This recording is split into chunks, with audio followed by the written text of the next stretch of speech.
ನಮಸ್ಕಾರ. Kadamba ನ್ಯೂಸ್ನ political prime ಟೈಮ್ಗೆ ಸ್ವಾಗತ. ನಾನು ಹನುಮಂತೇಶ್. ಲೋಕಸಭಾ ಚುನಾವಣೆಗೆ ಇನ್ನೇನು ಕೆಲವೇ ತಿಂಗಳುಗಳು ಬಾಕಿ ಉಂಟು. ಇದರ ಮಧ್ಯೆ ಬಿಜೆಪಿ ಲೋಕಸಭಾ ಚುನಾವಣೆಯನ್ನ ಪ್ರಯೋಗಶಾಲೆವಾಗಿಸ್ತಾ ಇದೆ. ಅದರಲ್ಲಿಯೂ ವಿಶೇಷವಾಗಿ ಬೀದರ್ ಮತ್ತು ಬೆಂಗಳೂರು ದಕ್ಷಿಣ ಕ್ಷೇತ್ರದಲ್ಲಿ ಅಚ್ಚರಿಯಾಗಿ ಹೊಸ ಅಭ್ಯರ್ಥಿಗಳನ್ನ ಕಣಕ್ಕಿಳಿಸುವಂತಹ ಪ್ರಯತ್ನಕ್ಕೆ ಬಿಜೆಪಿ ಹೈಕಮಾಂಡ್ ಮುಂದಾದ ಹಾಗೆ ಕಾಣಿಸ್ತಾ ಇದೆ. ಎಸ್, ಲೋಕಸಮರದಲ್ಲಿ ಮ್ಯಾಜಿಕ್ ಮಾಡಲು ಬಿಜೆಪಿ ಸಿದ್ಧತೆ. ಬೀದರ್ನ ಬಿಜೆಪಿ ಟಿಕೆಟ್ ಆಕಾಂಕ್ಷಿಗಳಿಗೆ ಶಾಕಿಂಗ್ ನ್ಯೂಸ್. ಬಿಜೆಪಿ ಹೈಕಮಾಂಡ್ ಮಟ್ಟದಲ್ಲಿ ನಡೆದ ಆ ಚರ್ಚೆ ಏನು? ಬೀದರ್ಗೆ ಆಶ್ಚರ್ಯ ಅಭ್ಯರ್ಥಿ ಕಣಕ್ಕಿಳಿಸುವ ಸಾಧ್ಯತೆ. ಬೆಂಗಳೂರು ದಕ್ಷಿಣಕ್ಕೆ ಜೈಶಂಕರ್ ಆಗಮಿಸಿದ್ರೆ ತೇಜಸ್ವಿ ಸೂರ್ಯ ಎಲ್ಲಿಗೆ? ತೇಜಸ್ವಿ ಸೂರ್ಯಗಾಗಿ ಹೊಸ ಕ್ಷೇತ್ರದ ವ್ಯವಸ್ಥೆ ಕಲ್ಪಿಸಲು ಬಿಜೆಪಿ ಮಾಸ್ಟರ್ ಪ್ಲಾನ್. ಕೆಲವೇ ತಿಂಗಳುಗಳಲ್ಲಿ ಲೋಕಸಭಾ ಚುನಾವಣೆ ನಡೆಯಲಿದೆ. ಈ ಲೋಕಸಭಾ ಚುನಾವಣೆಯಲ್ಲಿ ಗೆಲ್ಲಲಿಕ್ಕೆ ಬಹಳಷ್ಟು ಮಾಸ್ಟರ್ ಪ್ಲಾನ್ ಗಳನ್ನ ಬಿಜೆಪಿ ಈಗಾಗಲೇ ಮಾಡಿಕೊಂಡಿದೆ. ಇದರ ಭಾಗವಾಗಿ ಎಸ್ ಜೈಶಂಕರ್ ಅಂದ್ರೆ ಸುಬ್ರಹ್ಮಣ್ಯಂ ಜೈಶಂಕರ್, ವಿದೇಶಾಂಗ ಸಚಿವ, ಬಹಳಷ್ಟು ಪವರ್ಫುಲ್ ಸಚಿವ ಎಸ್ ಜೈಶಂಕರ್ ಅವರನ್ನ ರಾಜಕೀಯಕ್ಕೆ ತರಬೇಕು. ಇವಾಗ್ಲೂ ಕೂಡ ರಾಜಕೀಯದಲ್ಲೇ ಇದ್ದಾರೆ, ಆದ್ರೆ ರಾಜ್ಯಸಭಾ ಸಂಸದರಾಗಿದ್ದಾರೆ. ಆದ್ರೆ ನೇರವಾಗಿ ಜನರಿಂದ ಅವರನ್ನ ಆಯ್ಕೆ ಮಾಡಿಸ್ಬೇಕು ಅಂತ ಪ್ಲಾನ್ ಅನ್ನ ಮಾಡ್ಕೊಂಡಿದೆ ಒಬ್ಬ ಹೈ ಪ್ರೊಫೈಲ್ ಸಚಿವರು. ಅವರು ಮೋದಿ ಕ್ಯಾಬಿನೆಟ್ ನಲ್ಲಿ ಹೈ ಪ್ರೊಫೈಲ್ ಸಚಿವರು. ಅವರನ್ನ ಈ ಬಾರಿ ಕರ್ನಾಟಕದಿಂದ ಕಣಕ್ಕಿಳಿಸುವಂತಹ ಪ್ಲಾನ್ ಅನ್ನ ಬಿಜೆಪಿ ಹೈಕಮಾಂಡ್ ಮಾಡ್ಕೊಂಡಿದೆ. ಯಾಕಪ್ಪ ಕರ್ನಾಟಕಕ್ಕೆ ಮತ್ತು ಎಸ್ ಜೈಶಂಕರ್ಗೆ ಸಂಬಂಧವೇನು ಅಂತ ಕೂಡ ಅನೇಕರು ಪ್ರಶ್ನೆಯನ್ನ ಎತ್ತಬಹುದು.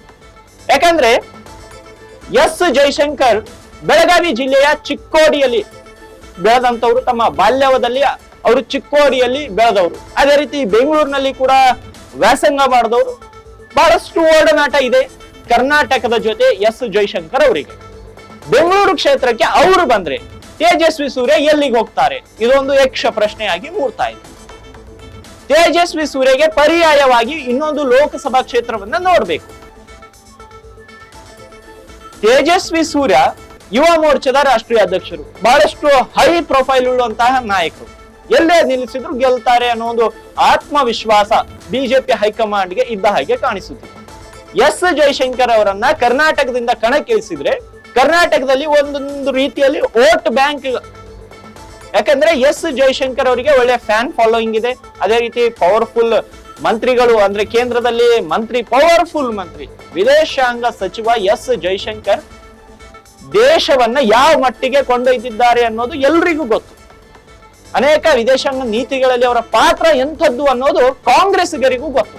ಅಂತಹ ಒಬ್ಬ ಹೈ ಪ್ರೊಫೈಲ್ ಮಂತ್ರಿಯನ್ನ ರಾಜ್ಯದಿಂದ ಕಣಕ್ಕಿಳಿಸಿದ್ರೆ ರಾಜ್ಯದಲ್ಲಿ ಪ್ಲಸ್ ಆಗ್ಬಹುದು. ಯಾಕಂದ್ರೆ ಇಲ್ಲಿ ಕಾಂಗ್ರೆಸ್ ಸರ್ಕಾರ ಇರೋದ್ರಿಂದ ಕಾಂಗ್ರೆಸ್ಗೆ ಏನಾದ್ರೂ ಮಾಡಿ ಈ ಸಲ ಮತ್ತೆ ಒಂದೇ ಸ್ಥಾನಕ್ಕೆ ಸೀಮಿತ ಮಾಡಬೇಕು ಅನ್ನೋ ಒಂದು ಪ್ಲಾನ್ ಅನ್ನ ಬಿಜೆಪಿ ಹೈಕಮಾಂಡ್ ಇಟ್ಕೊಂಡಿದೆ. ಡಿ.ಕೆ. ಸುರೇಶ್ನ ಹೊರತುಪಡಿಸಿದ್ರೆ ಯಾರು ಕೂಡ ಇಲ್ಲಿ ಕರ್ನಾಟಕದಲ್ಲಿ ಸಂಸದರಿಲ್ಲ.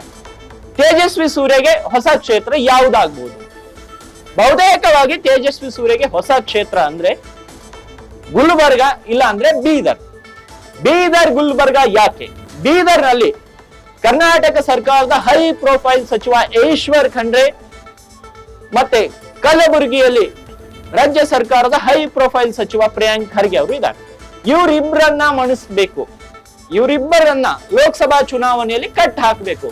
ಇಲ್ಲದಿದ್ರೆ ಇವರು ಕಾಂಗ್ರೆಸ್ ಅಭ್ಯರ್ಥಿಯ ಪರವಾಗಿ ಸಾಕಷ್ಟು ಪ್ಲಾನ್ ಅನ್ನ ಮಾಡಿ ಕಾಂಗ್ರೆಸ್ ಅಭ್ಯರ್ಥಿಯನ್ನ ಗೆಲ್ಲಿಸ್ಕೊತಾರೆ.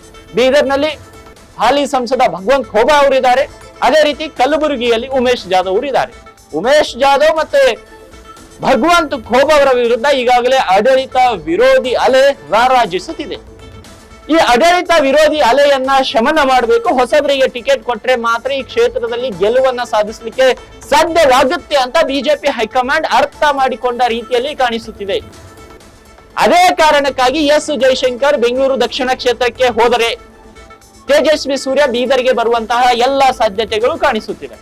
ತೇಜಸ್ವಿ ಸೂರ್ಯ ಬೀದರ್ನಿಂದ ಕಣಕ್ಕಿಳಿಯುವುದರಲ್ಲಿ ಅಚ್ಚರಿ ಏನು ಇಲ್ಲ. ಆದ್ರೆ ಹೈಕಮಾಂಡ್ ಮಟ್ಟದಲ್ಲಿ ಚರ್ಚೆ ನಡೀತಾ ಇದೆ. ಯಾಕಂದ್ರೆ ಬೀದರ್ ಬಿಜೆಪಿಯಲ್ಲಿ ಸಾಕಷ್ಟು ಗೊಂದಲ, ವೈಮನಸ್ಸು ಹೆಚ್ಚಾಗಿದೆ. ಪ್ರಭು ಚವ್ಹಾಣ್, ಶರಣು ಸಲ್ಗಾರ್, ಶೈಲೇಂದ್ರ ಬೆಲ್ದಾಳೆ, ಸಿದ್ದು ಪಾಟೀಲ್ ಈ 4 ಜನ ಶಾಸಕರು ಬೀದರ್ ನಿಂದ ಇದ್ದಾರೆ. ಒಬ್ರು ಹುಮ್ನಾಬಾದ್, ಬಸವ ಕಲ್ಯಾಣ್, ಔರಾದ್ ಮತ್ತು ಬೀದರ್ ದಕ್ಷಿಣ ಕ್ಷೇತ್ರದಿಂದ ಇವರೆಲ್ಲರೂ ಶಾಸಕರಾಗಿದ್ದಾರೆ. ಆದ್ರೆ ಸಂಸದರ ಜೊತೆ ಬಹಳಷ್ಟು ವೈಮನಸ್ಸನ್ನ ಹೊಂದಿದ್ದಾರೆ. ಆ ಕಾರಣಕ್ಕಾಗಿ ಈ ಬಾರಿ ಇಲ್ಲಿ ಬಿಜೆಪಿ ಹೊಸ ಅಭ್ಯರ್ಥಿಯನ್ನ ಹುಡುಕಾಟ ನಡೆಸ್ತಾ ಇದೆ. ಹೊಸ ಅಭ್ಯರ್ಥಿ ಅಚ್ಚರಿಯಾಗಿ ತೇಜಸ್ವಿ ಸೂರ್ಯ ಆಗಬಹುದು. ಯಾಕೆಂದ್ರೆ ಬೇರೆ ಆಕಾಂಕ್ಷಿಗಳು ಟಿಕೆಟ್ ಕೇಳುತ್ತಿದ್ದಾರೆ, ಆದ್ರೆ ಅವರೆಲ್ಲ ಮೋದಿಯ ಹೆಸರಲ್ಲಿ ಟಿಕೆಟ್ ಕೇಳುವವರು ಹೊರತು ಸ್ವಂತ ವರ್ಚಸ್ಸು ಯಾವ ಬಿಜೆಪಿ ನಾಯಕರಿಗೂ ಬೀದರ್ನಲ್ಲಿ ಇಲ್ಲ. ಮೋದಿಯ ವರ್ಚಸ್ಸಿನ ಮೇಲೆ, ಮೋದಿಯ ಅಲೆಯಲ್ಲಿ ಗೆಲ್ಲಲಿಕ್ಕೆ ಪ್ಲಾನ್ ಮಾಡಿಕೊಂಡು ಕಳೆದ 4-5 ತಿಂಗಳಿಂದ ಅಲ್ಲಿ ಪ್ರಚಾರವನ್ನ ಗಿಟ್ಟಿಸ್ಕೊತಾ ಇದ್ದಾರೆ, ಪ್ರೆಸ್ ಮೀಟ್ ಗಳನ್ನ ಮಾಡ್ತಾ ಇದ್ದಾರೆ. ಅದನ್ನ ಹೊರತುಪಡಿಸಿ ಸ್ವಂತ ವರ್ಚಸ್ಸಿನ ಮೇಲೆ ಗೆಲ್ಲುವಂತಹ ನಾಯಕರ ಕೊರತೆ ಬೀದರ್ ಬಿಜೆಪಿಯಲ್ಲಿ ಇದೆ.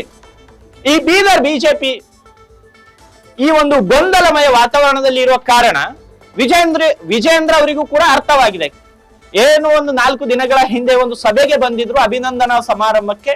ಅವಾಗ ವೇದಿಕೆ ಮೇಲೆ ಶಾಸಕರೊಬ್ರು, ಅಂದ್ರೆ ಔರಾದ್ ಮತಕ್ಷೇತ್ರದಿಂದ ಪ್ರತಿನಿಧಿಸುವಂತಹ ಶಾಸಕರು ಮತ್ತು ರಾಜ್ಯ ಸರ್ಕಾರದಲ್ಲಿ ಪಶು ಸಂಗೋಪನಾ ಸಚಿವರಾಗಿ ಕೆಲಸ ಮಾಡಿದಂತಹ ಮಾಜಿ ಸಚಿವ ಪ್ರಭು ಚವ್ಹಾಣ್ ನೇರವಾಗಿ ರಾಜ್ಯಾಧ್ಯಕ್ಷರ ಕಾಲಿಗೆ ಬಿದ್ದು ಖೋಬಾ ಅವರಿಗೆ ಟಿಕೆಟ್ ನೀಡಬೇಡಿ ಎನ್ನುವ ದಾಟಿಯಲ್ಲಿ ಮನವಿಯನ್ನ ಮಾಡಿದರು. ಒಬ್ಬರಿಗೆ ಟಿಕೆಟ್ ನೀಡಿದ್ರೆ ಇನ್ನೊಬ್ರು ಅವರನ್ನ ಸಂಪೂರ್ಣವಾಗಿ ಬೆಂಬಲ ನೀಡುವುದಿಲ್ಲ. ಹಾಗಾಗಿ ಹೊಸ ಅಭ್ಯರ್ಥಿ, ಹೈಕಮಾಂಡ್ ನಿಂದನೇ ಹೊಸ ಅಭ್ಯರ್ಥಿಯನ್ನ ಇಲ್ಲಿಂದ ಕಣಕ್ಕಿಳಿಸಿದ್ರೆ ಬಿಜೆಪಿ ಗೆಲ್ಲುವಂತಹ ಸಾಧ್ಯತೆ ಇದೆ. ಕಳೆದ ಬಾರಿಯ ಒಂದು ವ್ಯತ್ಯಾಸವನ್ನ ನೋಡಿದ್ರೆ, ಕಾಂಗ್ರೆಸ್ ಅಭ್ಯರ್ಥಿಗೆ ಮತ್ತು ಬಿಜೆಪಿ ಅಭ್ಯರ್ಥಿಗೆ ವ್ಯತ್ಯಾಸವನ್ನ ನೋಡಿದ್ರೆ ಸಾಕಷ್ಟು ವ್ಯತ್ಯಾಸವಿದೆ. ಹಾಗಾಗಿ ತೇಜಸ್ವಿ ಸೂರ್ಯ ಬೀದರ್ಗೆ ಬಂದ್ರೆ ಗೆಲ್ಲುವಂತಹ ಸಾಧ್ಯತೆಗಳು ಬಹಳಷ್ಟಿದೆ. ಯಾಕೆಂದ್ರೆ ತೇಜಸ್ವಿ ಸೂರ್ಯಗೆ ಸ್ವಂತ ವರ್ಚಸ್ ಕೂಡ ಇದೆ. ಆದ್ರೆ ಬೀದರ್ನಲ್ಲಿರುವಂತಹ ಸ್ಥಳೀಯ ನಾಯಕರು ಮೋದಿ ಅಲೆಯಲ್ಲಿ ಗೆಲ್ಲಬೇಕು, ಇಲ್ಲ ಅಂದ್ರೆ ವಿಜೇಂದ್ರ ಅಲೆಯಲ್ಲಿ ಗೆಲ್ಲಬೇಕು ಹೊರತು ಸ್ವಂತ ವರ್ಚಸ್ ನಲ್ಲಿ ಗೆಲ್ಲಲಿಕ್ಕೆ ಸಾಧ್ಯವಿಲ್ಲ. ಯಾಕೆಂದ್ರೆ ಕಾಂಗ್ರೆಸ್ ನಲ್ಲಿ ಹೈ ಪ್ರೊಫೈಲ್ ನಾಯಕ ಈಶ್ವರ್ ಖಂಡ್ರೆ, ರಹೀಂ ಖಾನ್ ಇದ್ದಾರೆ. ಒಬ್ರು ಮುಸ್ಲಿಂ ಸಮುದಾಯಕ್ಕೆ ಸೇರಿದಂತಹ ಸಚಿವರು, ಇನ್ನೊಬ್ರು ಲಿಂಗಾಯತ್ ಸಮುದಾಯಕ್ಕೆ ಸೇರಿದಂತಹ ಸಚಿವರು. ಈ ಇಬ್ರು ಹೈ ಪ್ರೊಫೈಲ್ ಮಂತ್ರಿಗಳನ್ನ ಎದುರಿಸಿ ಬಿಜೆಪಿಯ ಅಭ್ಯರ್ಥಿ ಗೆಲ್ಲುವುದು ಈ ಬಾರಿ ಕಷ್ಟವಾಗುತ್ತೆ.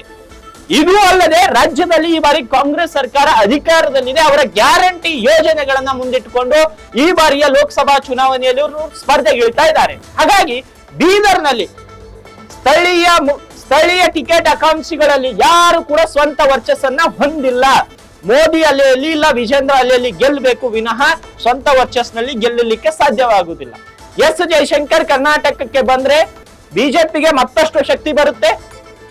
ಅದೇ ರೀತಿ ತೇಜಸ್ವಿ ಸೂರ್ಯ ಬೀದರ್ಗೆ ಬಂದ್ರೆ ಮತ್ತೆ ಕಲ್ಯಾಣ ಕರ್ನಾಟಕ ಭಾಗದಲ್ಲಿ ಸಾಕಷ್ಟು ಶಕ್ತಿ ಬರುತ್ತೆ. ಯಾಕಂದ್ರೆ ಪ್ರಿಯಾಂಕ್ ಖರ್ಗೆ ಇರ್ಬೋದು, ಅದೇ ರೀತಿ ವೈದ್ಯಕೀಯ ಸಚಿವರು ಕೂಡ ಕಲ್ಯಾಣ ಕರ್ನಾಟಕಕ್ಕೆ ಭಾಗಕ್ಕೆ ಸೇರಿದವರು, ರಹೀಂ ಖಾನ್ ಅವರು, ಈಶ್ವರ್ ಖಂಡ್ರೆ ಅವರು.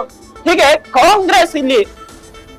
ಕಾಂಗ್ರೆಸ್ ಈ ಪ್ರದೇಶಗಳಲ್ಲಿ ಮತ್ತಷ್ಟು ಸ್ಟ್ರಾಂಗ್ ಆಗ್ತಾ ಇದೆ. ಇದಕ್ಕೆ ಕಡಿವಾಣ ಹಾಕ್ಬೇಕಾದ್ರೆ ತೇಜಸ್ವಿ ಸೂರ್ಯ ಈ ಕಡೆ ಬರುವುದು ಸೂಕ್ತ. ಆದ್ರೆ ಬಿಜೆಪಿ ಹೈಕಮಾಂಡ್ ಮಟ್ಟದಲ್ಲಿ ಏನೆಲ್ಲ ಚರ್ಚೆಗಳು ನಡೀತಾ ಇದ್ದೇವೆ ಅನ್ನೋದು ಮುಂದಿನ ಕೆಲವೇ ದಿನಗಳಲ್ಲಿ ಗೊತ್ತಾಗುತ್ತೆ. ವಿಜೇಂದ್ರ ಮತ್ತೆ ಬಿಜೆಪಿ ಹೈಕಮಾಂಡ್ ಮನಸ್ಸು ಮಾಡಿದ್ರೆ ತೇಜಸ್ವಿ ಸೂರ್ಯ ಬೀದರ್ ಅಭ್ಯರ್ಥಿ ಆಗೋದ್ರಲ್ಲಿ ಅಚ್ಚರಿ ಏನು ಇಲ್ಲ.